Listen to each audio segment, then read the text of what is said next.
드라이브 스루 시사 주진우 라이브.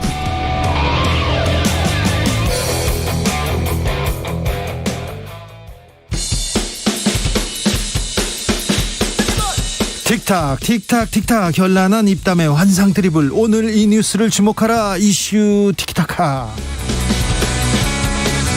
머리끝부터 발끝까지 핫이슈 더 뜨겁게 이야기 나눠봅니다. 청코노 최진봉 성공회대 교수. 네, 안녕하십니까, 최진봉입니다. 홍코노 김병민 국민의힘 전 대변인. 네, 반갑습니다. 네. 법사 얘기가 나와가지고요. 예. 법사위가 그렇게 애를 먹이더니 이제 건진법사 나왔습니다. 건진법사의 지인까지도 나왔습니다.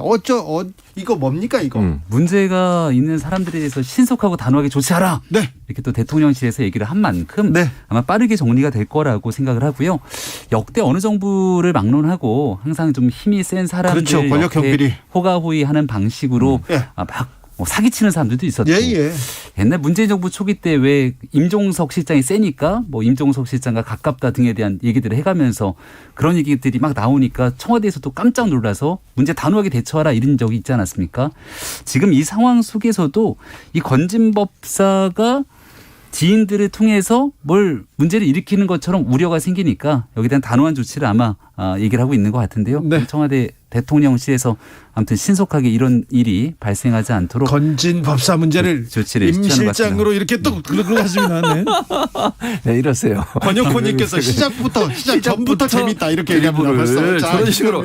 아니, 그러니까 건진법사 이분을, 이게 참 대선 때부터 문제가 됐었잖아요. 이분이. 네. 이분이 무슨 뭐 네트워크 뭐인가 뭐 그 모임의 대표 본부장. 본부장이 아니고요. 그건 뭐였어요? 거기에 뭘 고문인가 이렇게. 뭐 하시는 분이에요? 그러니까 뭐 하시는 분인데 이분을 저는 데려다가. 한 번도 본 적이 없어요. 아니 그때 네. 윤석열 후보하고 맨날 같이 같이 다녔잖아. 있었죠. 한 번도 본 적이 없다니까요. 그때 후보 갔다가 어깨 툭툭 쳤잖아요. 그러니까 어깨 친 거 봤잖아요. 영상 자세히 보면 사람들은 어깨에 툭 쳤다니까 대단히 가깝게 친 것처럼 보이는데 네. 그때가 이제 그 멀리서 쳤습니까? 선대본부 사무실을 세팅을 하고 여기에 후보가 쭉 한 바퀴를 도니까 사람이 굉장히 복잡하고 많았습니다. 누가 와서 옆에서 툭툭 건드는 듯한 모습이 연출됐던 것 같은데 정말 처음 봤던 사람이었고 나중에 문제가 되고 나니 바로 즉각적인 네트워크 본부 해체를 지시했죠. 그러니까 그래서 그렇게 됐으면 지금 의사가 잘 전달돼야 되는데 지금 이분에 대해서 여러 가지 얘기가 나오고 이거 대통령실까지 나서가지고 이분이 와서 뭐 얘기하면 절대 들어주지 마 이런 얘기 했다는 것은 네. 이분이 그런 행동을 하고 다녔다는 거잖아요. 어느 정도는. 네. 두 번째는 이런 행동을 해도 먹힐 수 있는 정도의 이미지를 갖고 있다는 거예요. 그게 그 영상에 드러나는 거거든요. 아니 아무나 와가지고 뭐 내가 대통령과 가까우니까 뭐 해줄게요. 만약 이렇게 얘기한다 가정을 해보겠습니까? 그걸 듣는 사람 누가 있어요? 아니 어느 정도 이 사람이 이미지가 그게 있고 아니면 언론에 보도가 되고 이러니까 이 정도 되면 대통령한테 얘기할 수 있는 어떤 능력을 갖고 있겠구나. 이래서 그 사람 말을 듣는 거잖아요. 결국은. 그러니까 결국 건진법사라고 불리는 사람이 그런 이미지를 갖고 있다는 것을 얘기하는 것이고 이런 일이 벌어지지 않도록 단도리를 잘했어야죠. 제가 단도리로 표현하면 이 사람한테 강력하게 경고를 했어야 돼요. 당신 그러고 다니면 법적으로 처벌받을 수 있고 잘못될 수 있다고 하는 부분을 명확하게 인지시키고 그런 일이 있었다고 미리 사전에 조사해가지고 다 밝혀냈어야 돼요. 아니 대기업에다가 얘기해서 그분만 오면 이런 얘기 들어주지 마라 얘기할 게 아니고 건진법사 당신 그렇게 하면 이거 문제 심각해질 수 있고 당신 법적으로 처벌받을 수 있다. 왜 대통령을 이렇게 팔고 다니냐 이렇게 경고를 했어야죠. 건진법사가 예를 들어서 가까운 사람이다. 내 참모고 측근이다. 그러면 그렇게 말씀하시는 게 맞는 것 같은데 건진법사랑 인연 자체가 그 네트워크 본부 해산하고 그 당시 어떻게 들어왔는지 모르겠는데 코바나 컨텐츠 고문이었던 옛날에 고문이었던가요? 네, 고문. 예, 그런 관계들이 있었지는 모르겠으나 대통령 선거 이후 폭파되고 난 다음에는 따로 연결고리가 없었던 것 아니겠습니까? 근데 연결고리가 없는 사람한테 일부러 찾아서 연락을 하는 것도 이상할 수 있다 이런 생각이 들고요. 그래서 문제가 조금이라도 발생될 수 있는 기미가 보였을 때 신속하고 빠르게 조치한 건 전 잘한 일이라고 봐요. 근데 이제 권력을 참칭하면서 사기치는 사람들이 생각보다 어디나 많은 있어요. 어디나. 그런 것 때문에 옛날에 저 광주시장 윤장현 시장이었던가요? 광주 세상에 대한민국 광주시장이 그때 대통령 누구를 참칭했는지 사기치는 거에 대해 그대로 홀딱 넘어가지 않았습니까? 네네. 노무현 전 대통령이 영부인을 권양수 여사를 사칭했던 걸로 이제 기억이 나는데 네. 그래서 이런 과거의 전례들이 막 떠오르기 시작하니까 네. 이런 일들이 두 번 다시 일어나지 않도록 얘기하는 것에 대해서 좀 김병민 신속하게 어렵게 떠올렸어요. 어렵게 떠올렸어요. 네네, 근데 정리를 아니, 좀 저는 이제 해주겠습니다. 문제가 되는 건 이 건진법소뿐만 아니라 네. 천공스승도 문제예요. 그분 유튜브 뭐 여러 가지 얘기하고 이러면서 그분은 정봉 스승한테 사람이 그렇게 많이 가요? 많이 가요. 그리고 그분이 막 대놓고 지금도 뭐 최근까지만 해도 김건희 여사 이렇게 해라 뭐 이런 얘기까지 막 하잖아요. 이거 정말 위험한 거거든요. 사람들은 그렇게 되면 그리고 김건희 여사가 비슷한 행동을 해봐요. 어떻게 되겠어요 그러면. 그러니까 이거를 대통령실에서 심각하게 봐야 돼. 왜냐하면 대통령실에서는 이 두 사람 때문에 김건희 여사에 대해 무속 어떤 이미지 이게 생기는 거고 대통령실에 대한 부정적 이미지가 생기는 거잖아요. 그렇죠. 이 문제를 빠르게 해결하지 않으면 사실은 이 무속 관련된 이미지가 계속 갈 수밖에 없어요. 그래서 이건 심각하게 받아들여야 한다고 생각합니다. 예를 들어서 건진법사나 천공 스승이나 뭐 이런 사람들이 권력과 가까이에 있으면서 누군가를 추천해서 뭐 실질적인 인사에 개입을 하거나 아니면 무슨 공기관, 공공기관, 산하기관 등에 대한 뭐 비상임 이사라든지 이렇게 취직하거나 했으면 큰 문제가 되겠죠. 네. 예를 들어서 이제 이재명 의원이 지금 당대표 후보에 나가 있는데 경기도로 있던 시절 성남시 있었을 때 배모 씨 때문에 난리가 나지 않습니까? 근데 배모 씨랑 가까웠던 사람이 뭔가 공공기관에 연결해서 이렇게 취직을 하거나 하게 되는 일들이 발생하면 문제가 훨씬 더 커지는 거거든요. 근데 지금은 그 당시에 선거 때 있었던 사람들이 회자되고 구설수에 올랐던 상황이지만 그 이상 뭔가 문제가 생긴 건 아닌 상태 속에서 여기에 대한 경고성 차원으로 확실하게 문제를 제기하고 있는 거니까 좀 앞으로 이런 일들이 일어나지 않도록 지켜봐야겠습니다. 김병민이 대차게 또 준비했는데. 네, 대통령하고 너무 똑같아요. 그러니까 대통령님도 자꾸 뭘 얘기하면 전 정권에 어땠고 전에 누가 했고 핑계 대고 자꾸 그러시는데 그러니까 우리 동등한 김병민 비교를 하지 대변인도 말자는 모르겠어요. 거죠. 네. 네. 자, 여기까지 가고요. 네. 안민숙님이 이 와중에 뜬금없는데요. 김병민님 목소리 좋으세요? 이렇게. 안민숙님 참 뜬금없습니다. 네. 김병민이 애쓰고 있으니까 그렇게 얘기합니다. 자, 그런데요. 코바나 콘텐츠 관련 기업이 대통령 이제 대통령 관저를 또 후원했던 기업이죠. 인테리어했다. 그리고 대통령실 용산 집무실도 어떤 다른 단체가 또 했었는데 이런 얘기 계속 나오는 부분은 어떻게 해야 됩니까?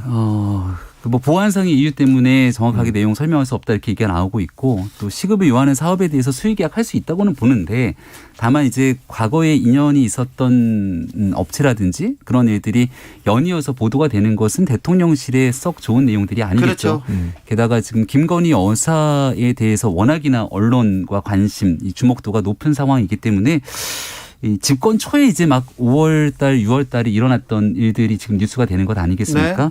아마 지금 현재 진행되고 있는 용산 대통령실에서는 이런 일들이 잘 일어나지는 않는 것 같아요. 그러니까 막 시스템을 갖추고 있는 상황이고 청와대를 나와서 첫 용산 시대를 열면서 대통령 관저도 이제 막 찾아 헤매다가 외교부 장관 공간을 만들고 했었을 때 아니겠습니까? 네. 다소 혼란스러운 시기에 있었던 일인 것 같은데 앞으로 국민들께서 지켜보시는 눈높이에 좀 잘 맞춰서 행동했으면 좋겠습니다. 일단 수의계약이 너무 많아요. 왜 그렇게 하는지 모르겠고 이번에 또 논란이 되는 게 뭐냐면 청와대 대통령 관저 공사하는 거 그 명칭도 무슨 땡땡 주택 위치를 이게 한남동 있잖아요. 세종시 이렇게 돼 있어요. 그 실수라고 그래. 해명을 안 하고 실수로 잘못 담당자가 실수로 올렸다고. 그 실수로 올릴 수 있는 문제가 저는 아니라고 봐요. 아무리 그래 그렇지. 아니 한남동을 무슨 뭐 옆에 있는 동네로 바꾸고 세종시로 어떻게 얘기할 수가 있습니까? 땡땡 주택은 또 뭐예요? 그러니까 그게 아무리 실수라고 해명을 하더라도 국민들 볼 때는 아니 대통령실이 일을 어떻게 하길래 대체 그럼 그런 걸 완전히 다른 지역에 있는 어떤 공사인 것처럼 바꾸는 것도 문제가 되고 또 하나는 나라 장터는 사실 모든 광급 공사라든지 아니면 세금이 들어가는 공사를 투명하게 공개하고 국민들도 누구나 볼 수 있게 만들고 기자들도 누구나 볼 수 있게 만들기 위해서 공개된 곳인데 이 대통령실 관련된 부분하고 관저 관련된 부분만 블라인드 처리해서 못 보게 만드는 부분 이것도 국민들한테는 엄청나게 부정적 이미지가 생길 수밖에 없어요. 그러니까 숨기는 게 없다면 왜 수의계약을 자꾸 하고 또 이렇게 지금 말씀드린 것처럼 이걸 볼 수 없게 만들고 또 이런 실수 예를 들면 한남동을 세종시로 표기하고 그걸 또 아까 말씀하신 것처럼 김건희 여사가 근무하셨던 일하셨던 곳에 3번이나 후원한 그런 단체가 하게 만들고 감리도 그와 연관된 단체가 하게 되고 이런 일들이 왜 반복되냐는 거죠. 이걸 공교롭다고 얘기할 게 아니라 이건 국민들이 볼 때는 이해하고 납득하기 어려운 부분이라는 것을 인식해야 된다는 거죠. 예. 공교롭다고 얘기한 적은 없고요. 일반적인 관급 공사와 그리고 대통령 관저에 대한 수의계약 문제를 좀 같이 동등하게 보기는 어렵다라는 말씀을 드린 것이고 초창기에 일어났던 일들에서 다소 시스템이 완비되지 않았을 때의 일이기 때문에 국민들 보시기에 다만 예전에 이제 영부인이라고 하지 말자 그랬죠. 대통령 배우자와 관련된 뭔가의 업체가 수의계약 된 것도 또 특혜가 아니냐 이렇게 지적할 수 있는 소지들이 있다고 생각합니다. 그래서 그런 부분들이 두 번 다시 발생되지 그렇죠. 않도록 네. 더 예의주시하면 좋겠다는 말씀을 드립니다. 처음에는 근데 모를 수도 있어요. 그런데 대통령실에 있는 사람들은 이런 문제가 있고 이런 논란이 있고 아는 사람이다. 이건 특혜 의혹이 나올 수밖에 없으니까 이러면 안 된다고 얘기해야 돼요. 저는 맞아요. 대통령실의 시스템이 더 문제라고 봅니다.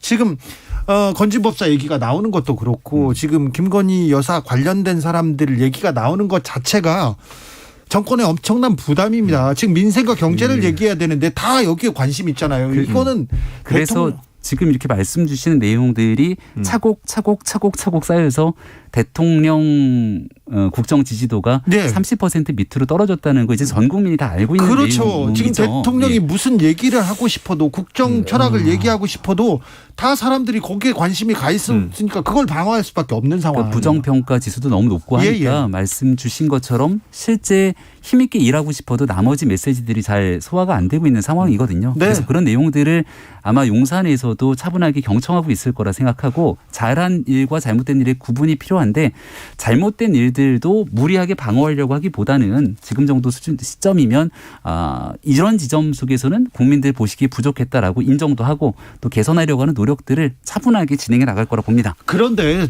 법사들은 날뛰고 있는데 검사 출신들 비서관 검사들은 지금 자기 역할을 못하고 있다고 봅니다. 제가 보기에는 이번에는 대통령 친인척 중에서는 특별히 김건희 여사의 주변 분들 그리고 그다음에 측근 그룹은 정치인들이 많기 때문에 검사들도 거의 다 들어왔기 때문에 측근 그룹도 많지 않아요. 그런데 대통령을 만들었다고 주장하는 사람들, 법사들, 무당들이 너무 많습니다. 근데 이거는 사실관계가 아니고 그 사람들이 주장하고 있음에도 불구하고 부담이 될 수도 있어요. 네, 그거는 앞서 제가 설명을 드렸지만 뭐 이제 법사니 무당이니 하는 대통령 선거 기간 속에 워낙 네거티브 프레임이 또 강하게 작동하지 않았습니까? 네. 그래서 이 내용들을 자꾸 이제 얘기하고 하는 것들은 자칫 청취자분들께서 듣기엔 진짜 뭐 법사랑 친한 거야, 무슨 무당들이랑 연관이 있는 거야 이렇게 생각할 수도 있겠지만 제가 대통령 선거 기간 내내 윤석열 대통령 후보 시절에 같이 있었던 상황들을 보게 되면 선거 캠프 동안 어떤 영향력도 행사한 바가 없었고 조금이라도 문제가 될 것처럼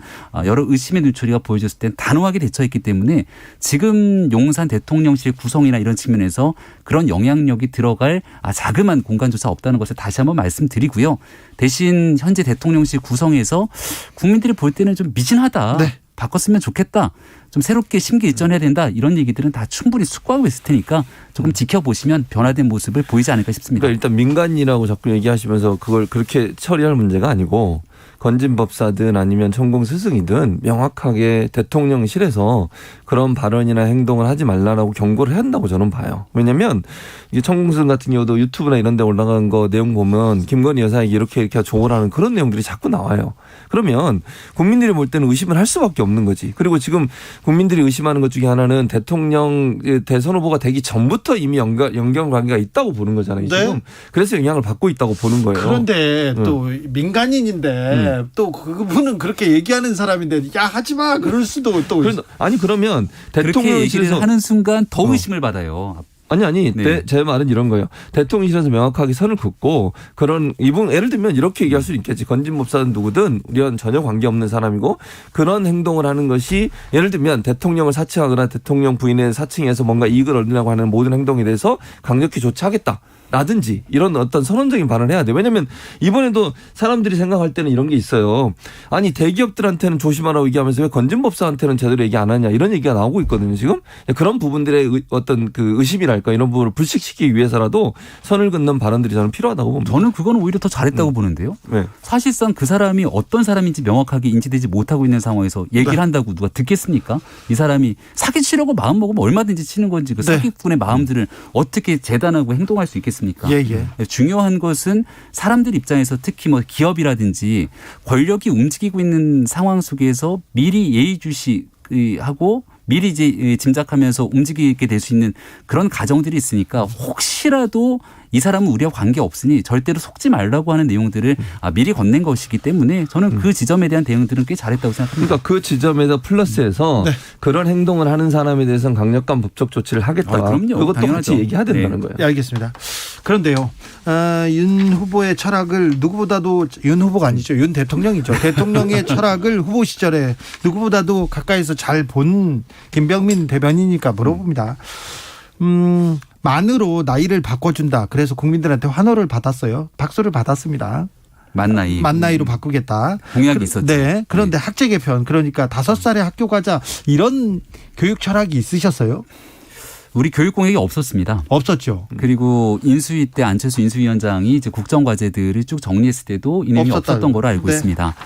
우리가 이제 주요 국정과제들에 대해서는 사실 국민들께 선거 때 공약을 내어놓고 이를 통해서 평가를 받고 네. 그리고 그 내용을 잘 다듬어서 예산과 현실 가능성을 고려해서 국정과제로 정리를 하게 되죠. 네. 그리고 그게 차분하게 진행이 되는데 그런 절차들이 잘 이루어지지 않았기 때문에 온갖 이 문매를 박순애 교육부 장관이 다 맡고 있는 것 아닙니까? 네. 저 잘못했다고 생각하고요. 이 내용에 대해서 그 앞으로 대한민국이 가야 될 교육개혁에 많은 방향들이 있을 건데 네. 그런 거 공론화하는 거는 의미 있는 일이겠지만 그렇죠. 아마 그런 차원에서 하려고 했던 일들이 박순애 교육부 장관의 좀 미숙한 행정 처리로 인해서 이런 일이 벌어진 게 아닌가 싶습니다. 대통령도 뭐 공론화해서 여론 수렴해라. 아무리 좋은 정책도 국민 여론을 받지 않으면 갖지 않으면 무슨 의미가 있느냐 그런 지적을 하셨습니다. 이 문제도 짧게 해결해야겠는데 교수님. 예. 국민대에서 김건희 여사 논문에 대해서 이렇게 학문적으로 문제 없다 이렇게 결론 내렸습니다. 네. 어떻게 보셨어요? 상당히 문제가 있는 결론이라는 생각이 듭니다. 그 발표 내용을 제가 봤는데 뭐라고 돼 있냐면 이렇게 돼 있어요. 일단 일부 타인의 그 보고서 내용입니다. 국민에서 낸 일부 타인의 연구 내용 또는 저작물에 출처 표시를 하지 않은 사례가 있으나 이건 표절이에요. 아 그래요? 표절이죠. 아니 다른 사람의 연구 내용이나 저작물에 출처 표시를 하지 않고 썼다는 말은 다른 사람의 지적재산권을 자기가 가져와서 그 사람이 어디서 가져왔다는 걸 얘기 안 하고 자기 거인 것처럼 썼다는 거잖아요. 이걸 표절이라고 그러는 거예요. 다른 걸 표절이라고 그러는 게 아니고 네. 그러니까 명확하게 이 보고서 내에도 표절이라고 하는 부분을 명확하게 썼다는 점이고 그리고 또 하나 제가 이해 안 되는 부분이 이런 건데요. 유사도가 높은 그러니까 표절의 유사도가 높은 이런 얘기인 것 같아요. 부분은 대부분 이론적 배경 및 선행 연구에 고찰이 있다. 그럼 이론적 배경과 선행 연구의 고찰을 다른 사람이 쓴 내용들을 가져와서 유사도가 높게 거기다 붙였다는 거 아닙니까? 그러면 그 내용 자체가 표절인 거죠. 거기에 대해서 예를 들면 이론적 배경이든 뭐든 누구 다른 사람이 김병민 예를 들면 그 대변인이 쓴 논문이라면 이건 김병민 대변인이 쓴 논문에서 가져왔다. 이걸 표기를 해줘야 되는 거잖아요. 네. 그걸 표기 안 하고 썼으면 이게 표절인 거죠. 근데 이거 이렇게 해놓고 나중에 뒤에 가서는 표절이 아니라고 해놨어요. 그러니까 이게 이해가 안 된다는 거죠. 왜 그러면 이 내용만 보면 표절이라고 하는 부분들을 명확하게 본인도 파악을 했는데 이 조사위원회에서도 왜 이렇게 파악을 해놓고 결국은 표절이 아니라고 결론을 내느냐는 거예요. 여기 보면 이렇게 돼 있습니다. 위원회 규정 제11조 표절에 해당하거나 학문 분야에 통상적으로 용인되는 범위를 심각하게 벗어날 정도의 연구 부정행위에 해당하지 않는 것으로 판단된다고 했어요. 그런데 지금 제가 말씀드린 이 내용만 봐도 표절에 분명하게 포함된 내용이 있음에도 불구하고 표절이 아니라고 얘기했다는 점 심각한 문제라고 특히 박사 논문에 대해서 이런 평가를 내는 것은 더더욱 저는 잘못됐다고 생각해요. 박사라고 하는 학위를 받기 위해서 얼마나 많은 사람이 노력을 해서 자기의 연구 성과를 내가지고 논문을 만들어내는 거잖아요. 그런데 거기에 대해서 다른 사람의 연구 내용이나 저작물 내용들을 출처 표기를 않고 사용한 부분이 있다고 했음에도 불구하고 그런 부분들에서 문제가 없다고 얘기하는 게 과연 맞는 것인가. 네. 저는 이해가 안 되는 부분이라고 생각합니다. 네. 저 가천대학교에서 얼마 전에 논문 문제 없다고 발표했더라고요. 이재명 의원의 석사 논문.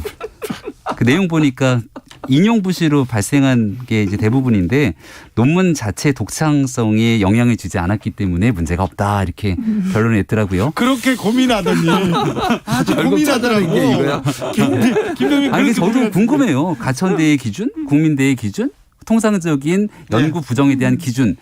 이제 논문에 대해서 표절에 대해서 네. 우리 FM의 기준을 최 교수님이 말씀 주신 거고 네. 여기에 대해서 연구 부정과 인용 부실에 대한 내용들을 좀 폭넓게 해석한 게 가천대 국민대의 결정인 것 같은데 한번 보시는 분들의 판단이 있을 거라 생각합니다. 논란이 되는 국민대가 이런 태도를 보이는 국민들한테 비판을 받는 게 뭐냐면 문대성 전 의원은 기억나시죠? 네, 네. 그분은 거기서 박사학위 너무 취소당했어요. 바로 취소됐죠. 네. 그리고 그때는 이렇게 하지도 않았어요. 이 표절이 있다고 해서 바로 취소를 해놓고 왜 지금 김건희 여사에 대한 논문에 대해서 이렇게 평가를 하냐는 거예요. 가천대도 왜 그렇게 했는지 한번 좀 같이 따져서 네. 복합적으로 얘기를 좀 나누시면 좋겠습니다. 정경심 전 교수가 쓰러져서 허리를 다쳤다고 합니다. 그래서 형집행 정지를 신청했습니다.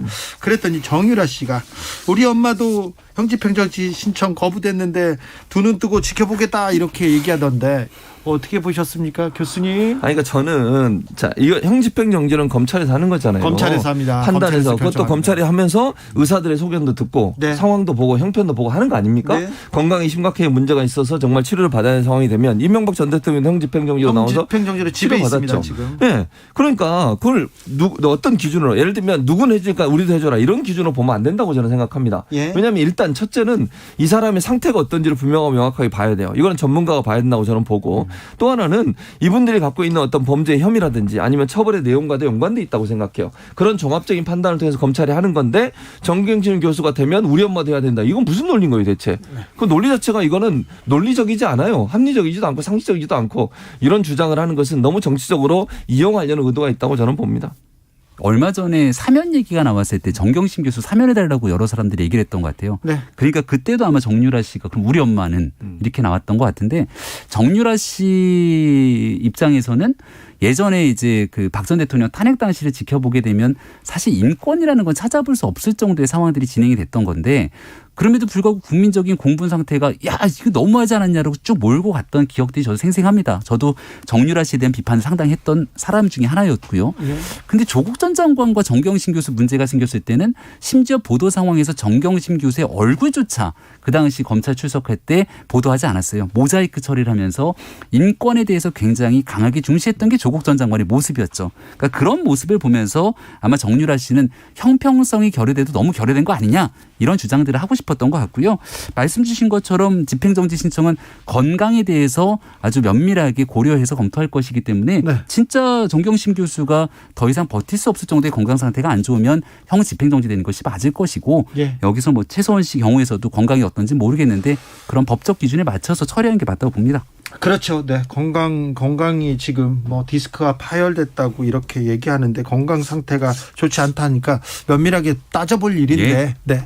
이건 다 접어두고요. 또 뭐 최순실, 있나요? 최서원 씨만 놓고 보자면 국정농단 사건 모든 재판이 끝나고 모든 사람이 감옥에 갔다 왔어요. 네. 주범은 또 나왔습니다. 사면됐습니다. 박근혜 전 대통령이 주범이라고 볼 수 있죠. 저기 네. 최서원 씨와 비교해봤을 때는. 그리고 이명박 전 대통령도 뭐 뇌물을 받고 권력을 가지고 뇌물을 받고 그런데 사면을 앞두고 있습니다. 사면을 앞두고 있는데 형집행정지로 먼저 보내줬어요. 다 나가는데 큰 범죄를 저지른 사람들 나가는데 왜 우리 엄마만 그렇게 얘기하는 것 같아서 뭐 그거는 동의하기 어려운데요. 최서원 아니 그러니까 정유라 씨는 우리 엄마만 억울하다 이렇게 얘기하는 거 아닙니까? 그렇기보다는 네. 최순실 씨, 최서원 씨라고 얘기를 해야 되죠. 네. 최서원 씨가 다 일으킨 애들이잖아요. 네. 말도 그렇고 네. 그 당시 미르재단 K스포츠 재단도 그렇고 그리고 이득은 또 최서원 정유라 씨가 다 받죠. 거기 이제 경제적 공동체라고 하는 뭐 묵시적 청탁 이런 일들로 인해서 박 전 대통령이랑 같이 들어갔던 내용들인데 네.